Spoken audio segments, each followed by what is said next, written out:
Ako ay nangarap na magkaroon ng aking sarili ko na misyon para sa aking pamilya. Hindi maranasan ang hirap ng buhay. Madaming paana ang nasa hukay bilang patunay mga humandusay. Pagkaitim ang larawan, siguradong walang kulay. Kaya lumuwas pa Maynila na baka dito ko makita. Maayos daw ang pasahod, yun lang ang aking balita.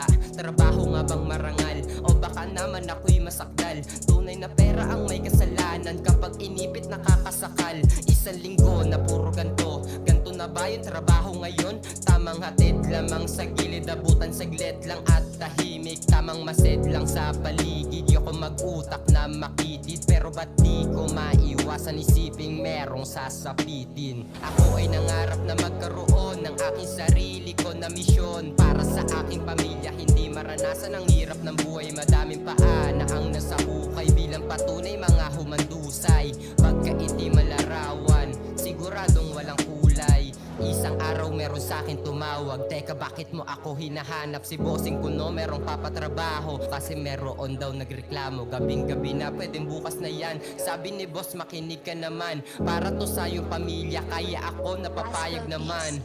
Pagkadating ko sa may lugar na ibinigay niya nga sa akin, ba na itim na walang plaka, mismo ang aking hahanapin. Lumakad saglit, may papalapit nang meron sa aking kamay na kumapit. Biglang nagsulputan lahat, bigla kong naisip na ito'y sabit. Paano ang aking pamilya? Wala akong pwedeng masabihan, lahat ay iniwan ako. Hindi ko alam ako'y nalilito, pasensya patawad kayo'y binigo. Mali ang landas na aking niliko, bawat pangarap biglang huminto. Natapon lamang ang inipong ginto. Ako ay nangarap na magkaroon ng aking sarili ko na misyon para sa aking pamilya. Hindi maranasan ang hirap ng buhay. Madaming paana ang nasa hukay bilang patunay mga humandusay. Pagkaitim ang larawan, siguradong walang kulay.